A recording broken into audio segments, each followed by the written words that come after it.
Chers étudiants, bonjour.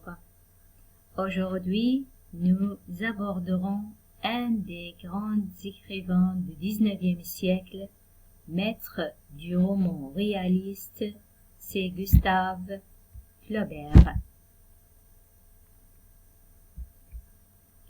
Nous commencerons avec sa biographie. Gustave Flaubert est un écrivain qui est né à Rouen le 12 décembre 1821 et est mort à Croissy le 8 mai 1880.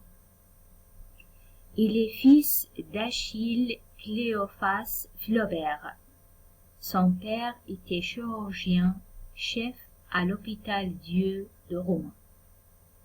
Sa mère s'appelle Anne-Justine Caroline Fleuriot, avec laquelle il habitera jusqu'à sa mort. 1872, c'est la date de décès de sa mère. Son travail littéraire commence avec la rédaction d'une œuvre autobiographique, Mémoire d'un fou, en 1838. Après 2 années d'études de droit, sa conviction à Paris, Flaubert fait ce qui ressemble à une crise d'épilepsie en janvier 1844. Crise d'épilepsie Yenobat Sara. Il retourne chez ses parents et se réfugie dans l'écriture.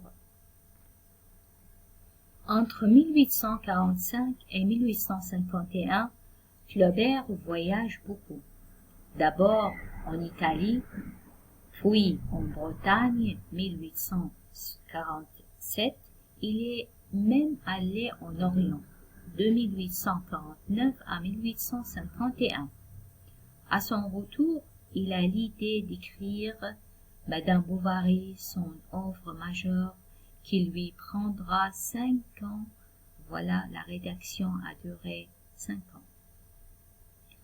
Prosateur de premier plan de la seconde moitié du XIXe siècle, Gustave Flaubert a marqué la littérature universelle par la profondeur de ses analyses psychologiques, par son souci de réalisme, son regard lucide sur les comportements des individus et de la société, et aussi par la force de son style dans de grands romans.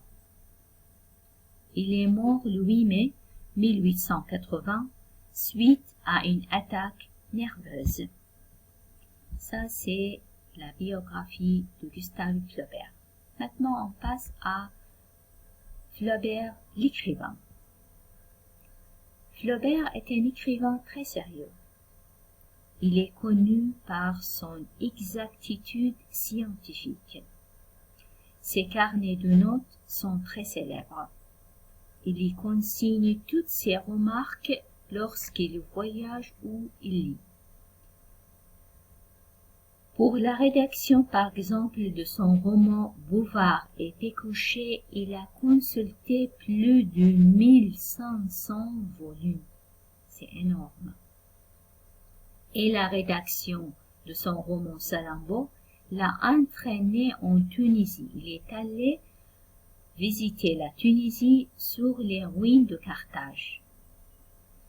Flaubert sert aussi de la médecine comme modèle dans ses œuvres, et la description des états d'âme d'Emma Bovary a donné son nom à un état psychologique qui est le bovarisme. On va l'aborder ensuite. Ses œuvres principales, bien sûr, Madame Bovary, l'œuvre majeure publiée en 1857. Ensuite, son roman Salammbô, 1862. Et aussi une autre œuvre célèbre, L'éducation sentimentale, 1869.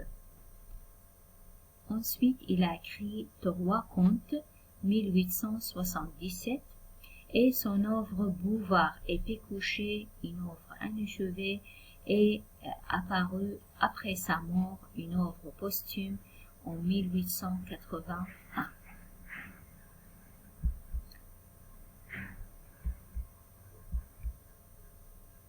Alors, l'œuvre majeure de Flaubert, Madame Bovary, est un roman réaliste, paru en 1857.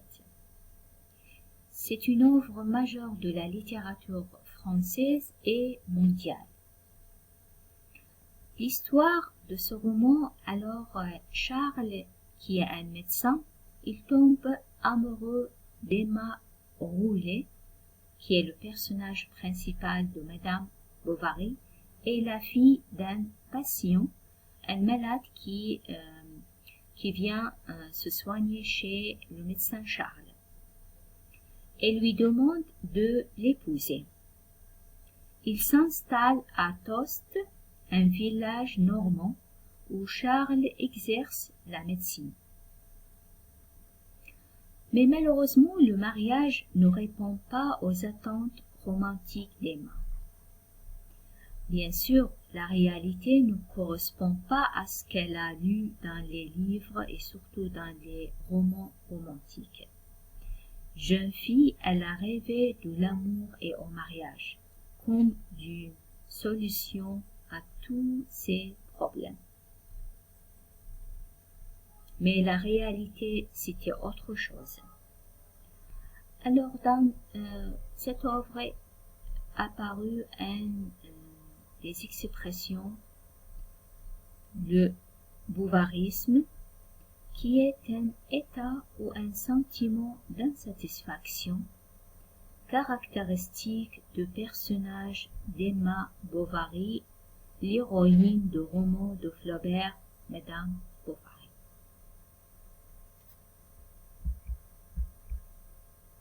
Ce qu'on peut tirer de cette présentation, alors on a connu qui est Flaubert, qui est le maître de roman réaliste dans la seconde moitié du XIXe siècle. Il appartient bien sûr au mouvement réaliste. Il est connu par ses exactitudes scientifiques et lui, en fait, Gustave Flaubert, il souffre de la banalité de l'existence. Et pour en fait se soigner de cette souffrance, il a trouvé refuge dans l'art et surtout dans l'écriture. Voilà, et les œuvres majeures, on vient de les citer, qui est Madame Bovary, Salammbô, et aussi l'éducation sentimentale, les Trois contes et Bouvard et Pécuchet, une œuvre posthume. Merci, au revoir, à bientôt.